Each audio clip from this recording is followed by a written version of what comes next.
Hello friends, welcome to eat tasty. ಇವತ್ತು ನಾನು share ಮಾಡೋ ರೆಸಿಪಿ ಮಕ್ಳಿಗೆ ತುಂಬ ಇಷ್ಟವಾಗಿರೋ ಒಂದು ರೆಸಿಪಿ. ದೊಡ್ಡವ್ರಿಗೂ ಇಷ್ಟ, ಇದು ಹಿಂಗೆ ಮಾಡಿದ್ರೆ ಮಕ್ಕಳು ತುಂಬ ಇಷ್ಟಪಡ್ತಾರೆ. ಯಾಕಂದರೆ ನಾನು ನಮ್ಮ ಮನೇಲಿ ನೋಡ್ತಾ ಇದ್ದೀನಿ. ಇವತ್ತು ನಾನು ಶೇರ್ ಮಾಡೋದು ಪಲ್ಯದ ರೊಟ್ಟಿ. ಪಲ್ಯದ ರೊಟ್ಟಿ ಅನ್ನೋದಕ್ಕಿಂತ ಇದನ್ನು ಹಾಲು ಪರೋಟ ಅಂತಾರೆ ನಾರ್ತಲ್ಲಿ. ನಮಗೆ ಇದು ಪಲ್ಯದ ರೊಟ್ಟಿ. ಇದು ತುಂಬ ಟೇಸ್ಟ್ ಚೆನ್ನಾಗಿರುತ್ತೆ. ಈ ಪಲ್ಯದ ರೊಟ್ಟಿ ಹೆಂಗೆ ಮಾಡೋದಂತ ನೋಡ್ಕೊಳ್ಳೋಣ ಬನ್ನಿ ಫ್ರೆಂಡ್ಸ್, ವೀಡಿಯೋಗೆ ಹೋಗೋಣ. ಅದಕ್ಕೂ ಮುಂಚೆ ನನ್ನ ವೀಡಿಯೋ ಫಸ್ಟ್ ಟೈಮ್ ನೋಡೋದಾದರೆ ಸಬ್ಸ್ಕ್ರೈಬ್ ಮಾಡ್ಕೊಂಡು ನೋಡಿ, ಪಕ್ಕದಲ್ಲಿರೋ ಬೆಲ್ಲೈಕನ್ನ ಪ್ರೆಸ್ ಮಾಡಿ. ನಾನು ಹಾಕೋ ವೀಡಿಯೋ ನಿಮ್ಗೆ ತಕ್ಷಣ ಬರುತ್ತೆ ಫ್ರೆಂಡ್ಸ್. ಈ ಆಲೂ ಪರೋಟ, ಪಲ್ಯದ ರೊಟ್ಟಿ ಎಲ್ಲ ಒಂದೇ, ಆದರೆ ಟೇಸ್ಟು ಒಂದೇ. ತುಂಬ ಚೆನ್ನಾಗಿರುತ್ತೆ ಮತ್ತು ಈಸಿ ಇದು ಮಾಡೋದು. ನಮಗೆ ಒಬ್ಬಟ್ಟು ತಟ್ಟಿ ಅಭ್ಯಾಸ ಅನ್ನೋದ್ರಿಂದ ಈ ರೀತಿ ಮಾಡಿದ್ರೆ ನಮ್ಗೆ ಈಸಿ ಆಗುತ್ತೆ. ನಾವು ಚಪಾತಿ ಥರ ಕಲಿಸ್ಬಿಟ್ಟು ಮಾಡೋದಕ್ಕಿಂತ ಹಿಂಗೆ ಮಾಡ್ಕೋಬೋದು. ಬನ್ನಿ ಫ್ರೆಂಡ್ಸ್, ವೀಡಿಯೋಗೆ ಹೋಗೋಣ. ನಾನು 2 ಕಪ್ಪು ಗೋಧಿ ಹಿಟ್ಟು ತೊಗೊಂಡಿದ್ದೀನಿ. ಗೋಧಿ ಹಿಟ್ಟೆ, ಮೈದಾ ಅಲ್ಲ. ಅದಕ್ಕೆ 1 ಕಪ್ಪು ಚಿರೋಟಿ ರವೆ, 2ಕ್ಕೆ 1 ಅಂತ ತೊಗೊಂಡಿದ್ದೀನಿ. ರುಚಿಗೆ ತಕ್ಕಷ್ಟು ಉಪ್ಪು ಸೇರಿಸ್ಕೊಳ್ಳಿ. ಒಬ್ಬಟ್ಟಿಗೆ ಹಾಕೋಂಗೆ ಸ್ವಲ್ಪ ಹಾಕ್ಬೇಡಿ, ನಮ್ಗೆ ಉಪ್ಪು ಬೇಕೇ ಬೇಕು. ರುಚಿಗೆ ಎಷ್ಟು ಬೇಕೋ ಅಷ್ಟು ಉಪ್ಪು ಸೇರಿಸ್ಕೊಳ್ಳಿ. ಉಪ್ಪು ಸೇರಿಸ್ಕೊಂಡು ಎಲ್ಲ ಒಂದು ಸತಿ ಮಿಕ್ಸ್ ಮಾಡಿಕೊಂಡು ಸ್ವಲ್ಪನೇ ನೀರು ಬಿಟ್ಟು ನಾವು ಒಬ್ಬಟ್ಟಿಗೆ ಹೆಂಗೆ ಹಿಟ್ಟು ಕಲಿಸ್ತೀವೋ ಅದೇ ರೀತಿಯಲ್ಲಿ ಕಲಿಸ್ಕೋಬೇಕು. ಆದರೆ ಎಣ್ಣೆ ಅದಕ್ಕೆ ಹಾಕಂಗೆ ಇದಕ್ಕೆ ಏನು ಜಾಸ್ತಿ ಎಳೆಯಲ್ಲ. ಒಂದು 4 ಟೇಬಲ್ ಸ್ಪೂನ್ ಇದ್ದರೆ ಎಣ್ಣೆ ಸಾಕು. ಒಂದು ಸ್ವಲ್ಪ ತೆಳು ಕಲಿಸ್ಕೊಳ್ಳಿ.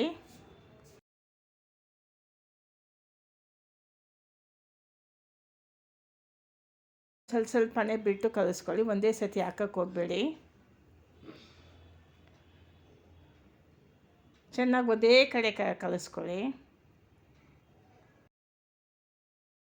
ಒಬ್ಬಟ್ಟು ಮಾಡೋಕ್ಕೆ ಹೆಂಗೆ ಕಲಿಸ್ತೀವೋ ಅದೇ ರೀತಿ ಮೈದಾ ಹಿಟ್ಟು ಬದಲು ಗೋಧಿ ಹಿಟ್ಟು, ಚಿರೋಟಿ ರವೆ ಹಿಟ್ಟು ಕಲಿಸಿದ್ದಾಯಿತು. ಈಗ ಇದಕ್ಕೊಂದು 4 ಟೇಬಲ್ ಸ್ಪೂನಷ್ಟು ಎಣ್ಣೆ ಬಿಟ್ಟು ಮತ್ತೆ ಒಂದು ಸ್ವಲ್ಪ ಮೇಲೆ, ಯಾಕಂದರೆ ಡ್ರೈ ಆಗಬಾರ್ದು, ಮೇಲೆ ಕ್ಲೀನಾಗಿ ಅದನ್ನು ಸವರ್ಬಿಡಿ. ಎಣ್ಣೆನ ಹಚ್ಬಿಡಿ. ನಾವು ಕಲಸಿರೋ ಹಿಟ್ಟಿಗೆ ಮೇಲೆ ಕ್ಲೀನಾಗಿ ಹಚ್ಬಿಡಿ, ಡ್ರೈ ಆಗಬಾರ್ದು. ಇದನ್ನು 1 ಗಂಟೆ ತನಕ ಹಂಗೆ ಬಿಟ್ಬಿಡೋಣ. ಒಂದು ಪ್ಲೇಟ್ ಹಾಕಿ ಮುಚ್ಚಿ ಒಂದು ಸೈಡಿಗೆ ಇಟ್ಬಿಡೋಣ.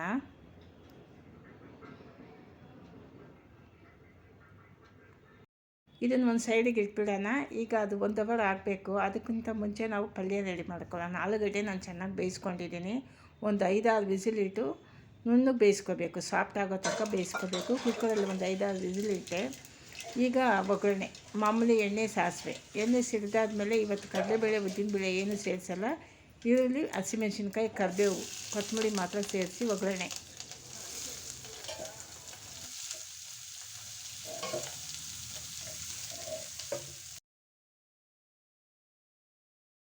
ಈರುಳ್ಳಿ ತುಂಬ ಫ್ರೈ ಮಾಡಬೇಕು ಅನ್ನೋದು ಏನಿಲ್ಲ. ಇದಕ್ಕೆ ಪಲ್ಯಕ್ಕೆ ಒಂದು 60-70% ಫ್ರೈ ಆದರೆ ಸಾಕು. ಸಾಫ್ಟ್ ಆದಮೇಲೆ ನೀವು ಬೇಯಿಸಿಟ್ಟಿರೋ ಆಲೂಗಡ್ಡೆ ಸೇರಿಸ್ಕೊಳ್ಳಿ ತಕ್ಷಣ. ನೋಡಿ, ಈಗ ಅದು ಫ್ರೈ ಆಯಿತು. ಈಗ ಕೊತ್ತಂಬರಿ, ಕರಿಬೇವು ಸೇರಿಸ್ಕೊಂಡಿದ್ದೀನಿ. ಇನ್ನೊಂದು ಸ್ವಲ್ಪ ಫ್ರೈ ಮಾಡ್ಕೊಳ್ಳೋಣ. ತುಂಬ ಗಟ್ಟಿಯಾಗಿದ್ದರೆ ಈರುಳ್ಳಿ ಸಾಫ್ಟ್ ಆಗಲಿಲ್ಲ ಅಂದರೆ ಪರೋಟ ತಟ್ಟಕ್ಕಾಗಲ್ಲ. ಅದರಿಂದ ಇನ್ನೊಂದು ಸ್ವಲ್ಪ ಸಾಫ್ಟ್ ಆದಮೇಲೆ ಈಗ ಸೇರಿಸ್ತಾಯಿದ್ದೀನಿ ಬೇಯಿಸಿರೋ ಆಲೂಗಡ್ಡೆ. ನುಣ್ಣಗಿರಬೇಕು ಆಲೂಗಡ್ಡೆ. ಚೆನ್ನಾಗಿ ಸಿಪ್ಪೆ ಸುಲ್ಕೊಂಡು ನುಣ್ಣಗೆ ಕೈಯಲ್ಲೇ ಮಾಡ್ಕೊಳ್ಳಿ, ಇಲ್ಲ ಅದಕ್ಕಂತಲೇ ಬರುತ್ತಲ್ಲ ಇವಾಗ ಮಾಡ್ಕೊಳ್ಳಿ. ಅರಿಶಿನ ಪುಡಿನೂ ಸೇರಿಸಿ ಮಿಕ್ಸ್ ಮಾಡ್ಕೊಳ್ಳಿ. ರುಚಿಗೆ ತಕ್ಕಷ್ಟು ಉಪ್ಪು ಸೇರಿಸ್ಕೊಳ್ಳಿ. ನನಗೊಂದು 12 ಪರೋಟ ಆಯಿತು. ಇದಕ್ಕೆ ತುಂಬ ಸಣ್ಣದು ಮಾಡಿಲ್ಲ, ತುಂಬ ದಪ್ಪನೂ ಮಾಡಿಲ್ಲ, 12 ಆಯಿತು.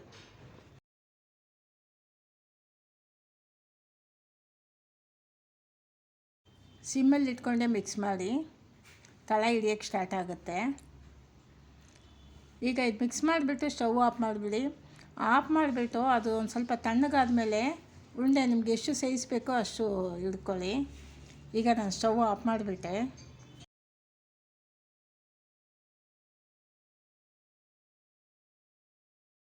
ಪಲ್ಯ ರೆಡಿ ಆಯಿತು.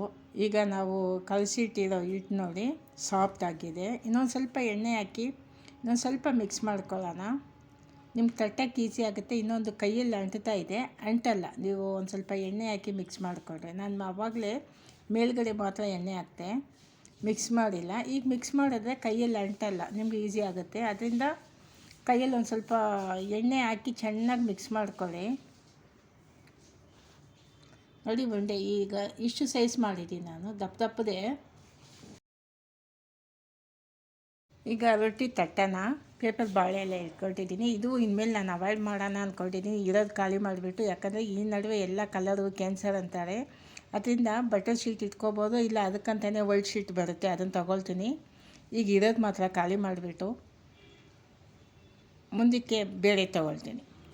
ಈಗ ನಾನು ದಪ್ಪಗೆ ಅಂದರೆ ಒಬ್ಬಟ್ಟಿಗೆ ತೊಗೊಳ್ಳಂಗೆ ಒಂದು ಸ್ವಲ್ಪನೇ ಇಟ್ಟು ತೊಗೋಬೇಡಿ, ಚೆನ್ನಾಗಿ ದಪ್ಪಗೆ ತೊಗೊಳ್ಳಿ. ಯಾಕಂದರೆ ಇದು ನಾವು ಚಪಾತಿ ಇವತ್ತು ಮಾಡೋದು ಪರೋಟ, ಅದರಿಂದ ದಪ್ಪಗೆ ತಗೊಳ್ಳಿ. ಸೇಮ್ ನೀವು ಒಬ್ಬಟ್ಟು ಹೆಂಗೆ ತರ್ತೀರೋ ಅದೇ ಥರ ಇದನ್ನು ಉಲ್ಟಾ ಮಾಡ್ಕೊಳ್ಳಿ. ಈಗ ಉಂಡೆನ ಉಲ್ಟಾ ಮಾಡಿ ತಟ್ಟಿ ರೊಟ್ಟಿ ಚೆನ್ನಾಗಿ ಬರುತ್ತೆ, ಈಸಿ ಇರುತ್ತೆ ನೋಡಿ, ತಟ್ಟಕ್ಕೆ ಈಸಿ ಇರುತ್ತೆ. ನಮಗೆ ಒಬ್ಬಟ್ಟು ಅಭ್ಯಾಸದಿಂದ ಈ ರೀತಿ ಮಾಡೋದು ತುಂಬ ಚೆನ್ನಾಗಿರುತ್ತೆ. ಪರೋಟ, ಪಲ್ಯದ ರೊಟ್ಟಿ, ಪರೋಟ ತಟ್ಟಿದ್ದಾಯಿತು. ಹೆಂಚು ಮೇಲೆ ಹಾಕ್ತೀನಿ. ಈಗ ಇನ್ನೊಂದು ತಟ್ತಾಯಿದ್ದೀನಿ. ಈಗ ಬೇಗ ಆಯಿತು ನನಗೆ. ಇನ್ನೊಂದು ಸಾಫ್ಟು, ತುಂಬ ಸಾಫ್ಟಾಗಿರುತ್ತೆ, ಗಟ್ಟಿ ಇಲ್ಲ. ಆರೋದ್ಮೇಲೆ ನಾವು ತಿನ್ಬೋದು, ಸಾಫ್ಟಾಗೇ ಇರುತ್ತೆ.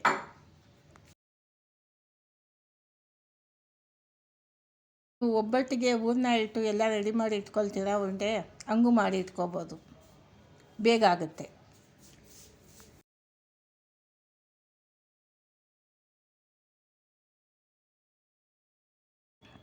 ಈಗ ಪಲ್ಯದ ರೊಟ್ಟಿ ರೆಡಿಯಾಗಿದೆ ನೋಡಿ, ತುಂಬ ಚೆನ್ನಾಗಿತ್ತು, ಸಾಫ್ಟು. ಇನ್ನೊಂದು ಸಾಫ್ಟ್, ಇದಕ್ಕೆ ಹಚ್ಕೊಳ್ಳೋಕ್ಕೆ ಏನು ಬೇಡ, ಹಂಗೆ ತಿನ್ಬೋದು.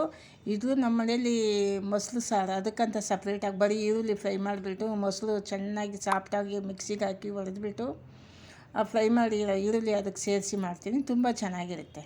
ಈಗ ನೋಡಿ ರೊಟ್ಟಿ ಫಸ್ಟು ರೊಟ್ಟಿ ಮಾತ್ರ ಒಂದು ಸ್ವಲ್ಪ ಲೇಟ್ ಆಗುತ್ತೆ ಬೇಯೋಕ್ಕೆ, ಆಮೇಲೆ ಹೆಂಚು ಕಾದಿರುತ್ತೆ, ಬೇಗ ಆಗುತ್ತೆ. ನಾನು ಫಸ್ಟೇ ಸುಟ್ಟುಬಿಟ್ಟೆ. ಇದು 5ನೇದು 6ನೇದು ನಿಮ್ಗೆ ತೋರಿಸ್ತಾ ಇರೋದು ನೋಡಿ, ಬೇಗನೆ ಆಗಿತ್ತು. ಮೊದಲನೇದು ಮಾತ್ರ ಒಂದು ಸ್ವಲ್ಪ ಲೇಟ್ ಆಗುತ್ತೆ.